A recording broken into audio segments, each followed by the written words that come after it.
te voy a relevar de la configuración de un establecimiento permanente a ti, extranjero, en la medida de que respetes los precios de mercado.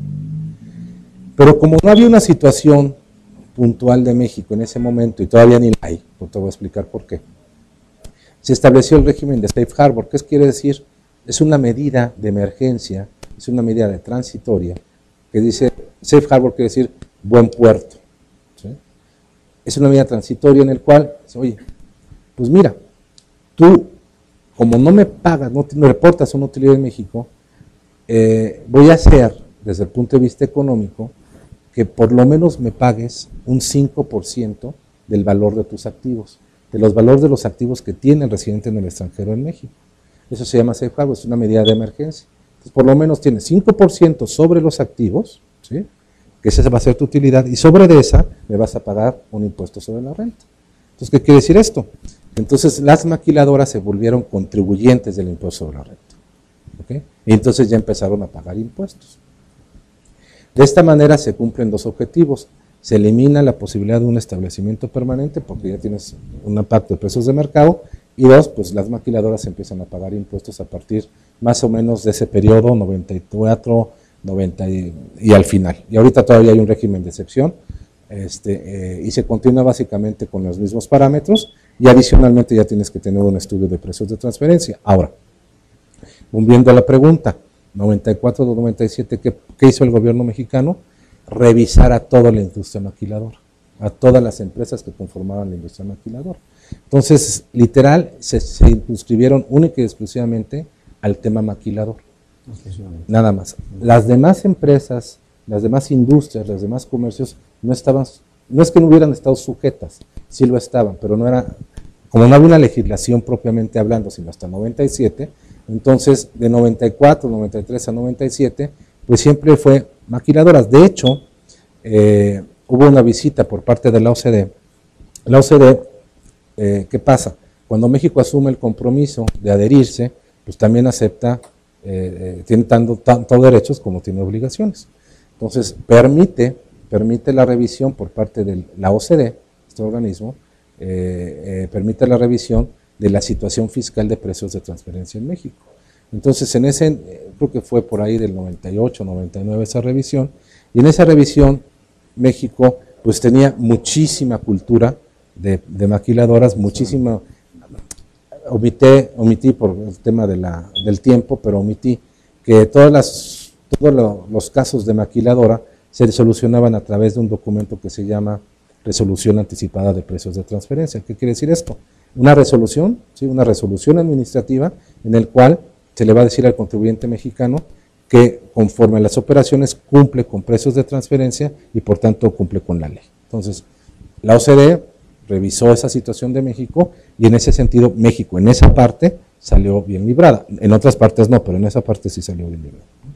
Básicamente, entonces por eso, desde mi punto de vista, pues no se tenía experiencia sino hasta después de 99 ya en auditoría. Y ya en 97, ya cuando empezó el régimen de precios para todos los contribuyentes, entonces sí, yo ya empiezo a revisar 99-2000, el ejercicio de 97. Correcto, esa curva de aprendizaje muy bien descrita. Gracias, Arturo. Hace ratito, antes de esta pregunta que te hice, nos platicabas de los casos de las auditorías en México y nos hacías ver que hay tres aspectos en los cuales se debe de concentrar todo estudio: activos, funciones y riesgos, pero que precisamente por no caer en ese estudio global se iba a hacer operación por operación. ¿Cómo hacen las autoridades mexicanas, concretamente la autoridad fiscal, para hacer sus auditorías en ese sentido? ¿Si llegan a ese detalle? ¿Qué experiencia nos puedes compartir? La experiencia ha sido rica en esa materia a partir, te insisto, más o menos del año 2000 para acá. O sea que ya tenemos más o menos como 12 años de experiencia, ¿no? Con casos a partir de hace 4 años, 5 años, casos con un volumen importante y con casos relevantes. Ahora, las autoridades fiscales, ¿qué hacen? De una mala, creo yo, de una mala interpretación, vinculan el cumplimiento de la materia de precios de transferencia con el cumplimiento de obligaciones inherentes a la materia de pagos al extranjero y de deducción de pagos al extranjero. Entonces, En un principio las auditorías se tornaban en si cumplías o no con la obligación de llevar un estudio de precios de transferencia. Y ahí me explico. Hay un artículo que antes era el 24 y ahora es el 31, fracción quinta igual, que te dice, tratándose de pagos al extranjero, los pagos solamente serán deducibles cuando el contribuyente presente declaraciones informativas, ¿sí? O cumpla con los artículos, en ese entonces creo que el 58 y ahora es el 86, en materia de pagos al extranjero respecto de informativos. Eso es bien importante. ¿Qué pasaba? Las autoridades fiscales revisan al contribuyente, le pedían el documento, un estudio de precios de transferencia, y el contribuyente a lo mejor no lo tenía. Entonces las autoridades fiscales decían, bueno, si no tienes el documento, te rechazo la deducción de todos los pagos al extranjero. Obviamente una situación bastante, desde mi punto de vista, no apegada a derecho, pero altamente recaudatoria. En la práctica, en virtud de la magnitud que representa el rechazo de deducciones de un contribuyente, pues las autoridades fiscales, los contribuyentes se acercaban a las autoridades fiscales y entonces empieza ya el requisimiento mutuo, es decir, bueno, no voy a ver tan formal la norma de rechazar la deducción, porque incluso las autoridades fiscales pues sabían que pues ese criterio pues era no apegado a derecho. Entonces se acercaba al contribuyente y empezábamos a hablar de precios de transferencia. ¿Qué es esto? Vamos a analizar las funciones, los activos, los riesgos de cada operación, vamos a ir contigo de la mano y por tanto vamos a ajustar la materia, es decir, ajustar el precio o la operación con tu parte relacionada. ¿Para qué? Para provocar una recaudación por parte de México. Y así se han venido resolviendo los problemas. Con una actitud de las autoridades fiscales, desde mi punto de vista, no pega a derecho, pero con un amplio criterio de acercamiento, un amplio ánimo de resolver los problemas antes de juicio. ¿Sí? Ahora, desde luego hay juicios. Ahorita, de mi conocimiento, tenemos 5 o 6 casos en tribunales. Uno, porque no se arribó a una conclusión en cuanto a los ajustes de precios de transferencia, o bien porque la autoridad fiscal, como todos los eventos que se interviene en la autoridad fiscal, pues a lo mejor consideró un criterio que a su punto de vista es legal y a punto de vista del contribuyente no lo es. Entonces por eso existe la contingencia, ¿no? La contingencia y obviamente da parte a lo contencioso. Arturo, en ese sentido, los acuerdos amistosos que las autoridades suelen celebrar, ¿qué tan apegados a derechos son en este proceso que nos describes? A nivel internacional, ¿son aceptados? ¿Es una desviación mexicana? ¿Qué nos puedes aportar? Mira, hay 2 teorías. Yo soy de la primera. La primera, déjame nombrarte las 2 teorías. 1. Cuando tú celebras un tratado de doble tributación, existe un capítulo de acuerdo amistoso. ¿Sí? Ese acuerdo amistoso, ¿qué implica? Es la solución de controversias con los estados que signaron el acuerdo. En este caso, vamos a poner un ejemplo, España-México. Tienes un contribuyente en el cual tiene operaciones vinculadas con 2 residentes, no se pone de acuerdo o están en el ejercicio de facultades de comprobación del residente en México, o bien no lo está, pero simplemente en aras del tratado le toca la puerta al residente en México, la autoridad fiscal mexicana, le dice, oye, mira, yo tengo una contraparte que es residente en España y quiero, ¿sí?, que ambos países, ¿verdad?, revisen mi situación y ambos países se pongan de acuerdo para ver qué dinero dejo en uno y en el otro país. Es un tema recaudatorio, acuérdense. Precios de transferencia es una medida unilateral o bilateral, en este caso, de los estados parte, para llegar a acuerdos y obviamente proteger su recaudación. Ese es el fin de los precios de transferencia.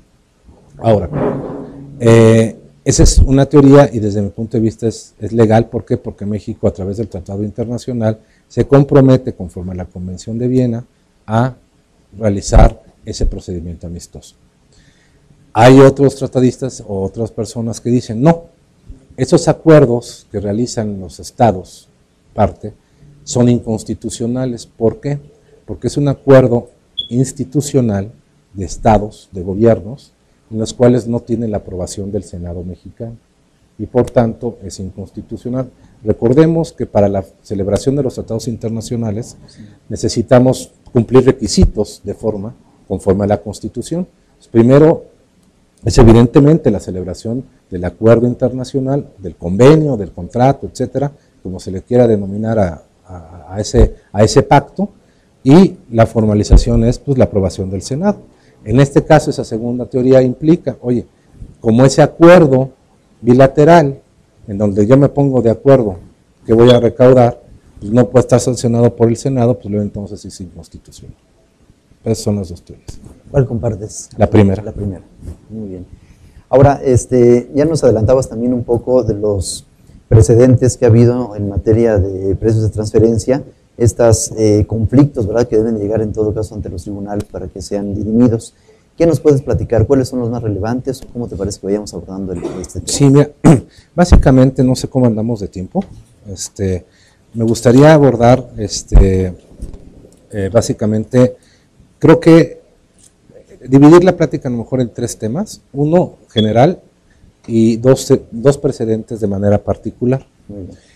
El primer aspecto de manera general es, falta muchísimo en nuestro país en materia de criterios o precedentes en este tema de precios de transferencia. Estamos literalmente en pañales, ¿no?